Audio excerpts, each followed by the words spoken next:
Hi, it's Mr. Mike here with another episode of Storytime from the Sherburne Public Library. First, we're going to start out with a poem we did last year called What the Animals Do.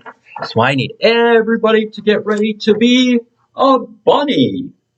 We'll hop, hop, hop like a bunny. We'll run, run, run like a dog.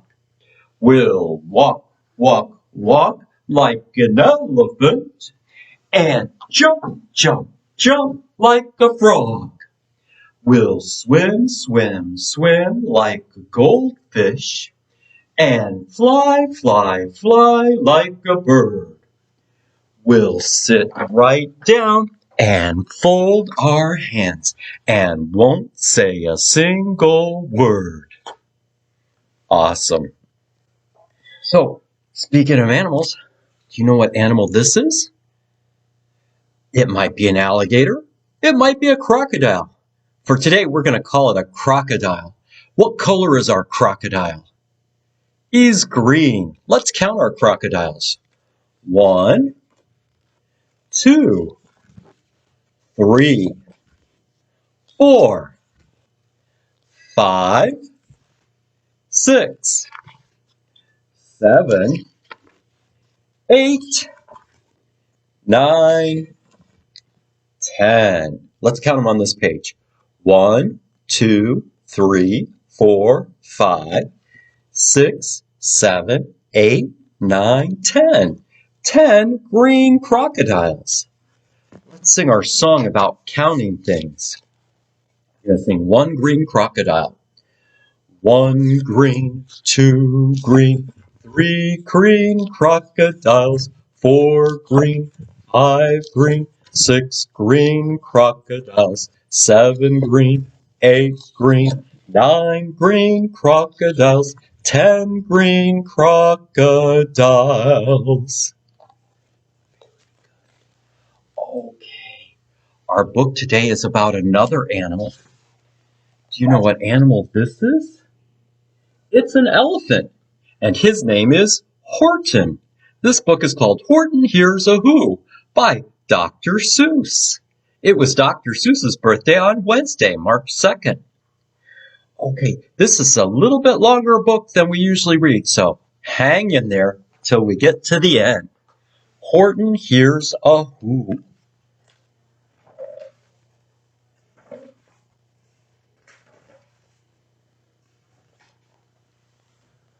On the 15th of May, in the jungle of Newell, in the heat of the day, in the cool of the pool, he was splashing, enjoying the jungle's great joys, when Horton the elephant heard a small noise.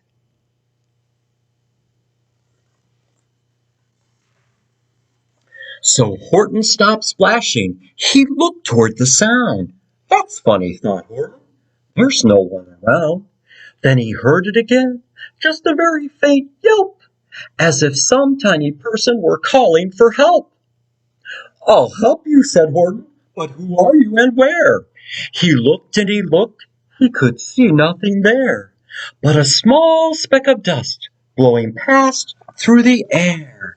Gotta look real carefully.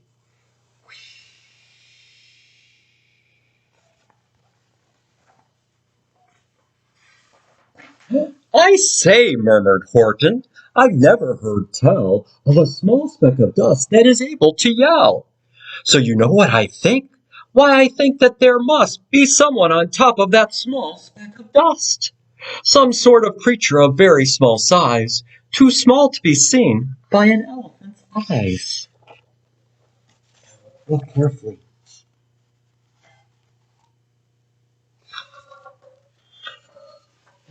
Some poor little person who's shaking with fear that he'll blow in the pool he has no way to steer. I'll just have to save him because, after all, a person's a person, no matter how small.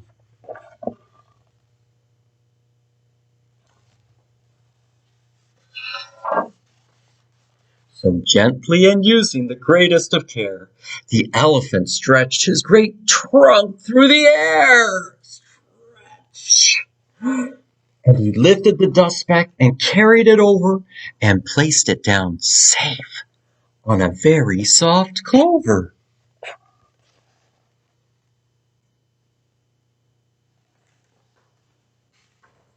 "Humph!" humped the voice. "'Twas a sour kangaroo." And the young kangaroo in her pouch said, "Humph, too." "Why, that speck is as small as the head of a pin. A person on that, why, there never has been."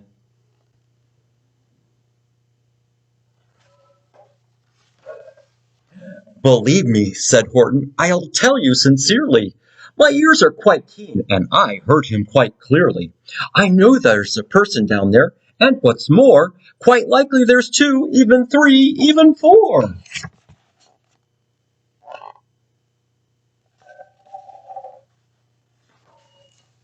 "I think you're a fool," laughed the sour kangaroo. "Ha ha ha ha." And the young kangaroo in her pouch said, "Me too." "You're the biggest blamed fool in the jungle of Newell." And the kangaroos plunged into the cool of the pool. "What terrible splashing!" the elephant frowned. "I can't let my very small persons get drowned. I've got to protect them. I'm bigger than they." So he plucked up the clover and hustled away.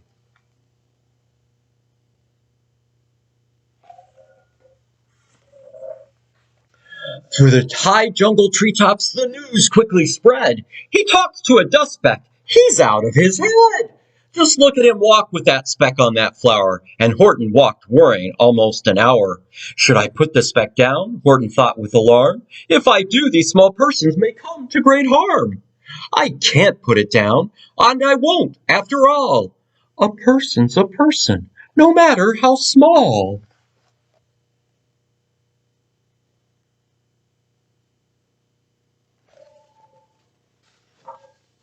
Then Horton stopped walking. The speck voice was talking. The voice was so faint he could just barely hear it. "Speak up, please," said Horton. He put his ear near it. "My friend," came the voice, "you're a very fine friend. You've helped us all folks on this dust speck no end. You've saved all our houses, our ceilings and floors. You've saved all our churches and grocery stores."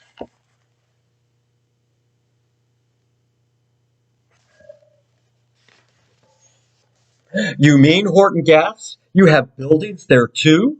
"Oh, yes," piped the voice, "we most certainly do." "I know," called the voice, "I am too small to be seen, but I'm mayor of a town that is friendly and clean.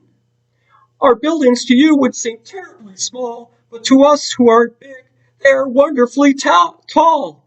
My town is called Whoville, for I am a Who, and we Whos are all thankful and grateful to you." And Horton called back to the mayor of the town, "You're safe now, don't worry. I won't let you down."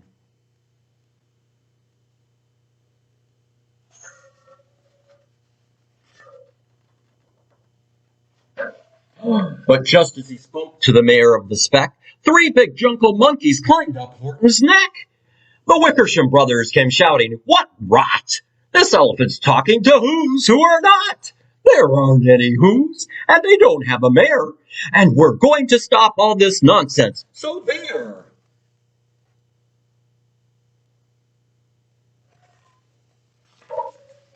They snatched Horton's clover. They carried it off to a black-bottom eagle named Vladikoff, a mighty strong eagle of very swift wing. And they said, "Will you kindly get rid of this thing?" And before the poor elephant could even speak, the eagle flew off with the flower in his beak.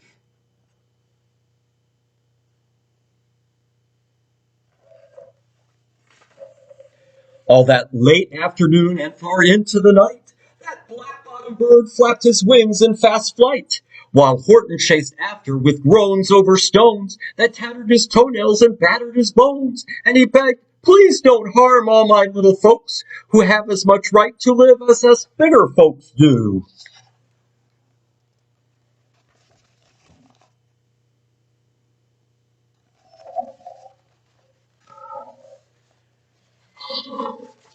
And at 6:56 the next morning he did it. It sure was a terrible place that he hid it. He let that small clover drop somewhere inside of a great patch of clovers 100 miles wide. Fine that, sneered the bird, but I think you will fail. And he left with a flip of his black-bottomed tail. Maybe the who's falling in the clover. Why? The poor who's. I'll find it, cried Horton. I'll find it or bust. I shall find my friends on that small speck of dust.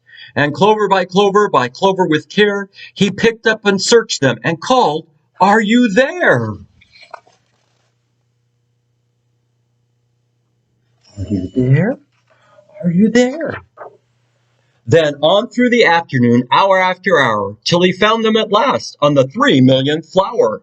My friends, cried the elephant, tell me, do tell. Are you safe? Are you sound? Are you whole? Are you well?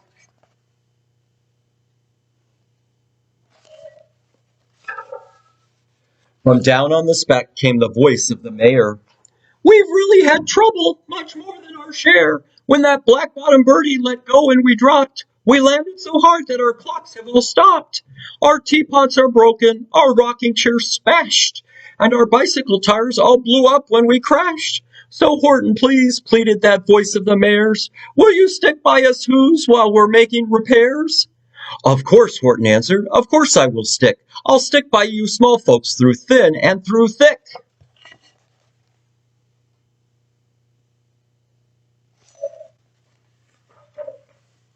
Hump, humped the voice. For almost 2 days you've run wild and insisted on chatting with persons who've never existed. Such carryings on in our peaceable jungle, we've had quite enough of your bellowing bungle. And I'm here to state, snapped the big kangaroo, that your silly nonsensical game is all through.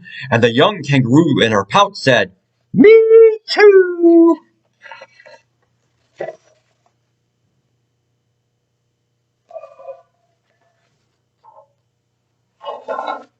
With the help of the Wickersham brothers and dozens of Wickersham uncles and Wickersham cousins and Wickersham in-laws whose help I've engaged, you're going to be roped and you're going to be caged. And as for your suspect, that we shall boil in a hot steaming kettle of bezelnut oil.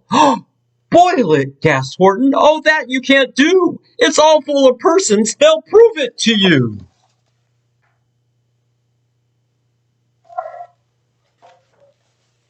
Mr. Mayor, Horton called. Mr. Mayor, you've got to prove now that you really are there. So call a big meeting, get everyone out. Make every who holler, make every who shout. Make every who scream. If you don't, every who is going to end up in a bezelnut stew.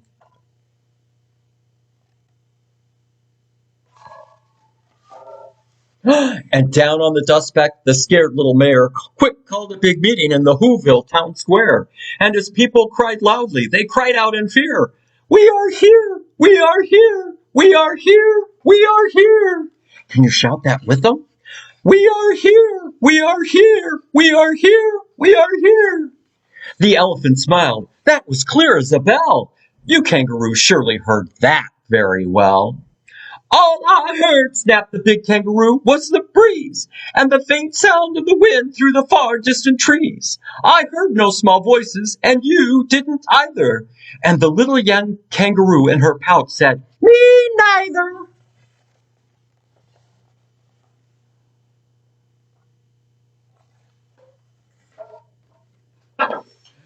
Grab him, they shouted, and they caged the big dope.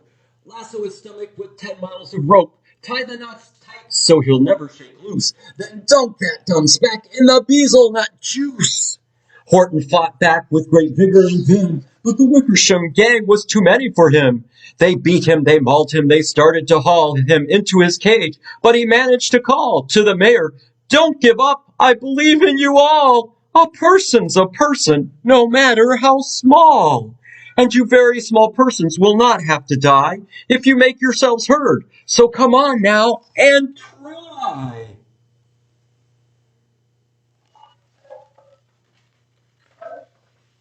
The mayor grabbed a tom-tom. He started to smack it, and all over Whoville, they whooped up a racket. They rattled tin kettles. They beat on brass pans, on garbage pail tops, and old cranberry cans.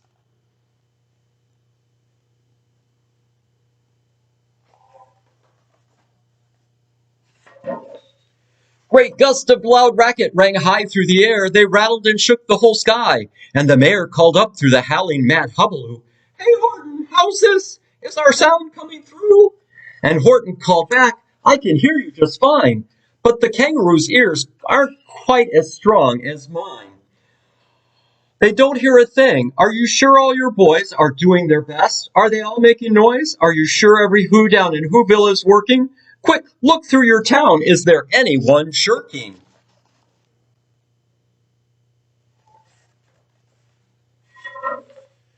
Through the town rushed the mayor from east to the west, but everyone seemed to be doing his best.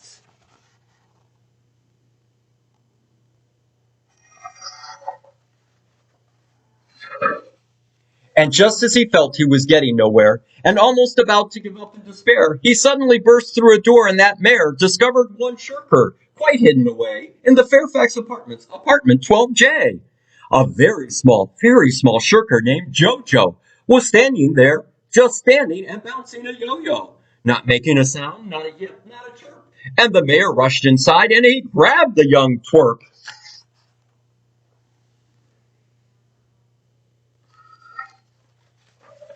And he climbed with the lad up the Eiffelberg Tower. "This," cried the mayor, "is your town's darkest hour. This time for all whose have the blood that is red to come to the aid of their country," he said. "We've got to make noises in greater amounts, so open your mouth, lad, for every voice counts." Thus he spoke as he climbed. When they got to the top, the lad cleared his throat and he shouted out, "Yap!" Can you shout that with me? Yop!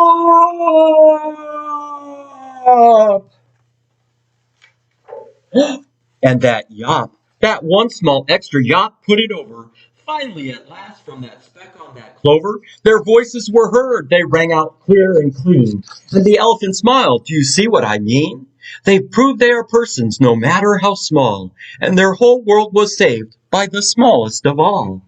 "How true, yes, how true," said the big kangaroo. "And from now on, you know what I'm planning to do. From now on, I'm going to protect them with you." And the young kangaroo in her pouch said, "Me too." From sun in the summer, from rain when it's fallish, I'm going to protect them, no matter how smallish. And that's the end of A Horton Hears a Who. Now, today our letter is the letter H. This is a capital H and a little h. Let's sing our alphabet song. A, B, C, D, E, F, G, H, I, J, K, L, M, N, O, P, Q, R, S, T, U, V, W, X, Y, and Z. Now I know my ABCs. Next time, won't you sing with me? Excuse me. Can you think of some things that begin with the letter H? Let's go look for the letter H. Let's go look for the letter H. Let's go look for the letter H. Way down yonder in the library. Picking up H's and putting them in our basket. Picking up H's and putting them in our basket. Picking up H's and putting them in our basket. Way down yonder in the library. Here are some things that begin with the letter H. Here is a hat. And like a hat, this is a helmet, a football helmet.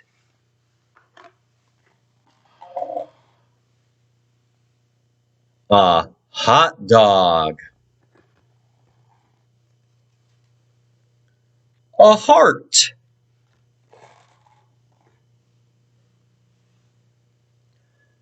A horse. Can you make the sound of a horse? Neigh!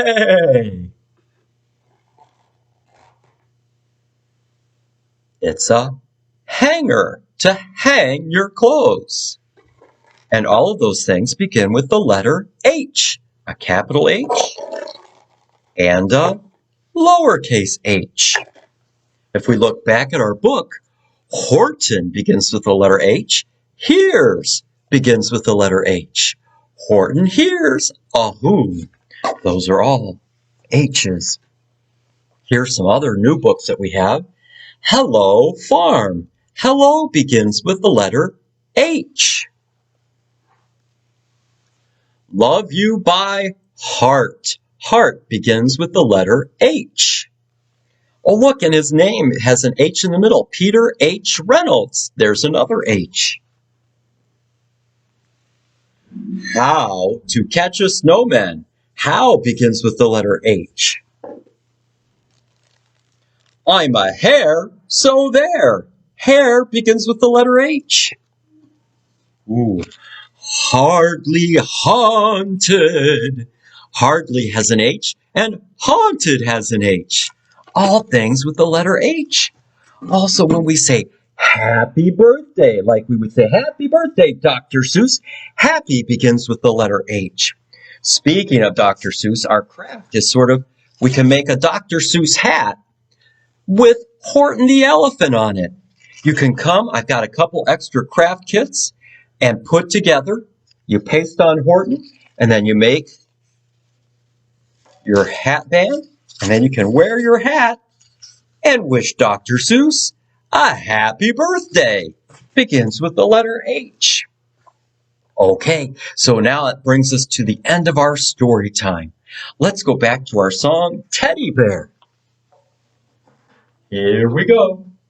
Teddy bear, turn around. Teddy bear, touch the ground. Teddy bear, show your shoe. Teddy bear, that will do. Teddy bear, reach up high. Teddy bear, touch the sky. Teddy bear, don't you sigh. Teddy bear, wave goodbye. Hey, there was an H word in our song. Hi. Hi begins with the letter H. That's all for today. So have a great day and keep on reading.